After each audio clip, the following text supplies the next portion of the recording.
Hello, welcome to the show. I'm Debbie Miller, and I'm host of Move or Improve with Debbie. And my clients are baby boomers and their parents who are interested in making decisions about all phases of their current lifestyle. One of the things that we talk about quite a bit is, should you buy in an active adult community? There are hundreds of active adult communities all over the country. And builders are recognizing that baby boomers want to sell their homes and move. And so they are building active adult communities by the barrelful, really. They can't get the land fast enough to get them going. But I wanted to talk to you today about the pros and cons of buying in an active adult community.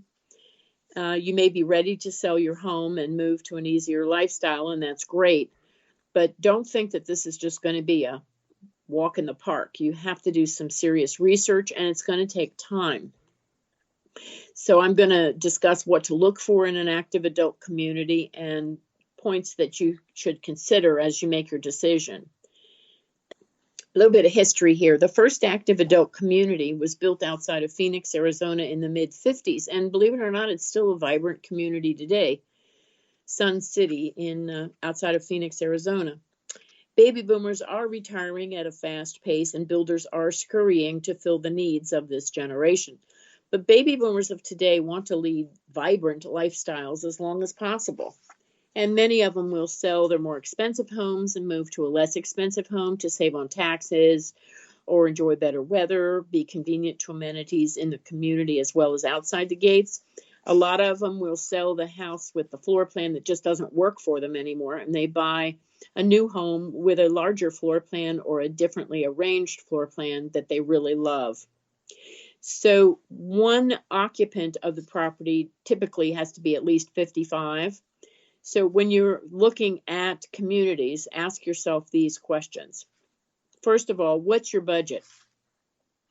Selling your home and buying something less expensive allows you to invest the difference. Your realtor can give you a good idea of what the value of your current home is and an estimate of your proceeds. But you may have a mortgage, and you'll be paying a monthly homeowner association fee to maintain the amenities that are in the community, like the pool, the fitness center, clubhouse, community gardens, walking trails, things like that.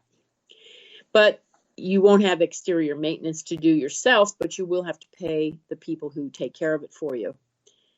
It'll cover the insurance, the roads, taxes, pay the workers' salaries, and your meals and health care will be extra, so you have to include those numbers too in your budget. Second thing to look at is what universal design features does the home have. Builders include wider hallways and doors and have one-level living with a possible loft upstairs for the grandkids, higher level toilets to make it easier to live in your new space, higher cabinets in the bathroom and the kitchen may be a plus too. You'll want to make sure that the shower area has been reinforced behind the tile so you can add a grab bar later if you need it.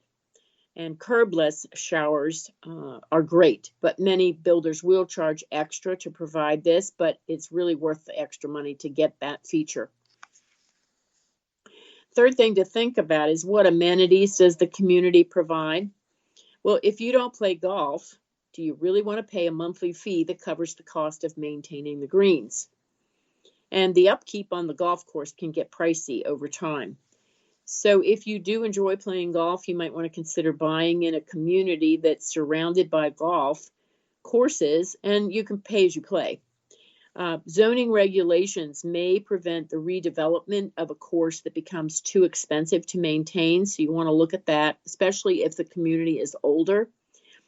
And if a course is redeveloped, what's going to be built on that site? So if you buy the house thinking you've got a beautiful view of the ninth fairway, what's going to happen down the road? If you do pay a premium for a golf course view and the course gets closed, what's that going to look like in a few years? Fourth thing to consider is the security good? Many communities are gated, and there may be a guard at the main entrance to verify that you really live there and let you in. There'll be a gate lift that goes up when you put a card in. You want to see, are there cameras around the community to help in policing the area? Do you have security guards walking or driving the community at night? You just want to make sure what your security includes. Pretty much active adult communities are relatively safe over other places, but it still doesn't hurt to find out what kind of security they'll have for you. The fifth thing to think, what's the surrounding area outside the gates? What is that like? Crime rates tend to be lower inside the gates than in outside communities, but you'll still want to check the crime rates in the surrounding cities or towns to see if it's safe to venture there for, shopping or nightlife. Is there good public transportation? At some point, you may decide to give up your car, but do you have Uber or Lyft or bus service, or how do you get around? The community will have a host of amenities, but you want to go out for shopping or restaurants or a show, well, that's something you have to consider. And how far away is the closest airport? If you're moving but want to make it convenient for kids and grandkids to visit, convenience to a major airport is important. Does that area outside the gates have good public transportation? What about medical facilities like doctors and hospitals? You may not need them now, but if you're going to live in the community for 5-10 years or more, chances are that your health will deteriorate and you'll want the convenience of good medical facilities. And as you age, you may need assisted living or memory care, and these are not currently provided by active adult communities because of the logistics and regulations. So you want to check outside the gates to find out what assisted living and memory care and long-term care facilities might be available. And a lot of them may be built down the road because baby boomers will need these amenities. The next thing you want to check is how active is the community. If a community is small or huge, ask yourself what you want from the community, not only now, but in the future. Some communities have huge clubhouses and a myriad of organized activities and social calendars that make your head spin. But if you don't like any of them, you're probably not going to be happy there and you want to look at another location. Many communities now encourage you to stay at least overnight or preferably for a weekend. And it's a good way to learn more about what they offer. And you can talk with residents about the community. You'll meet people from all over. So it's a great way to make new friends. I mean, if you're down in Florida, you're going to run into people who are from Minnesota or Maine or snow-capped mountain states. They're going to be ready to move to warmer weather. You also want to find out how many of them are snowbirds. Do they go back to the north in summertime when it gets hot down in Florida and Texas? But you will be making new friends. And if you buy into an older community, you need to be aware that you're going to be surrounding yourself with people who are in their 70s and 80s who may not be as active as you are, or they don't want to be. So moving into a newer community will attract a younger audience for the most part. Next thing to consider is, will the home be suitable for your lifestyle and age? First floor master suites, low maintenance, and few steps are standard. But many communities have condo buildings or villas or patio homes and townhouses with elevators. Zoning regulations prevent junk cars in the yard and weird house colors or inconsistent landscaping. And just remember, think about if your situation changes and say a grandchild has to live with you permanently, how easy will it be to sell your home and move outside the community? The next thing to think about, are you a loner or a joiner? If you like quiet and being on your own, an active adult community may not be for you. But there are certainly many amenities that can appeal to you. And if you're single, it's a great way to make new friends and have somebody to travel with, or play card games or tennis or whatever. Communities usually have lifestyle directors who will help you to be as active as you like. Active adult communities can help cure loneliness.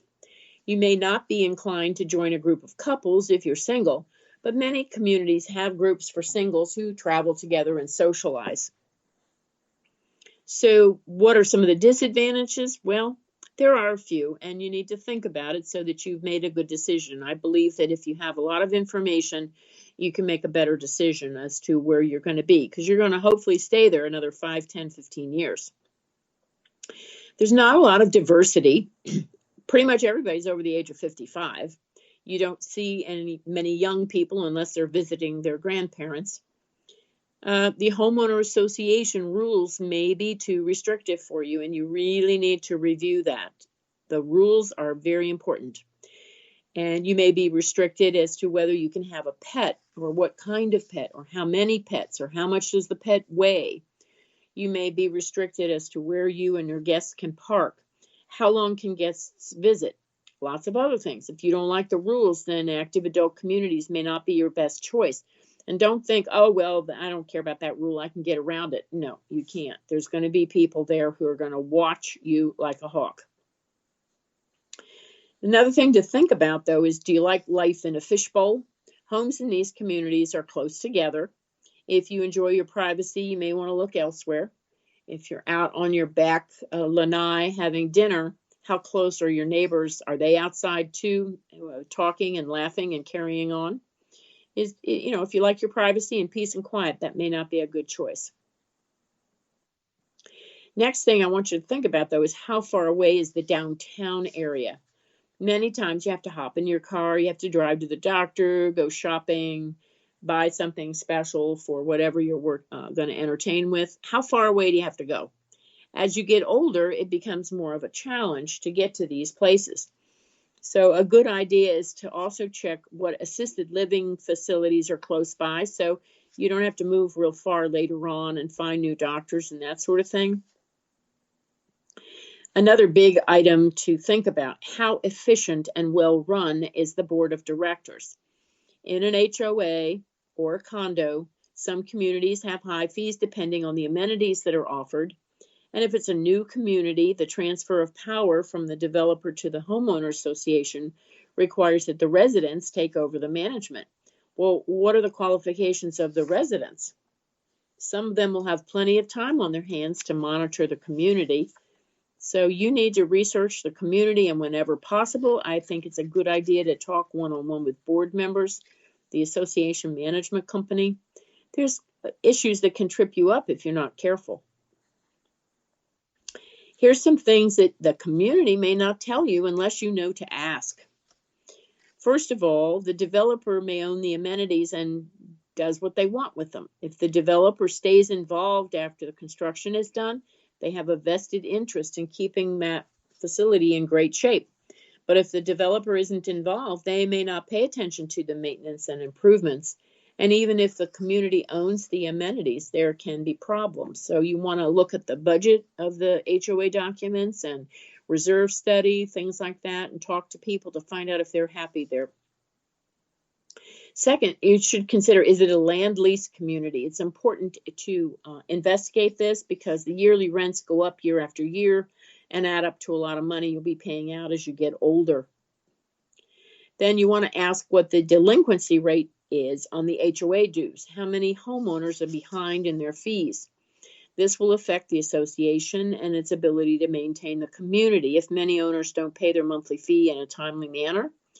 So how is a community managed? Is there a large reserve fund? Are there frequent assessments? What are the assessments for? How long does a board member serve? How many board members are there? Are they full-time or are they snowbirds who are absent part of the year?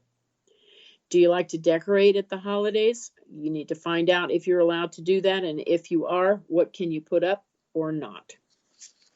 You have to check the rules first to see if anything like that is allowed. And the rules, the homeowner documents are often lengthy and involved, and you can get bug-eyed trying to read through them, but it's very important to read through it because if you can't comply with them before you buy, you're certainly going to be in trouble after you move in. Another thing to think about is to understand that the rules about pets, exterior decorating,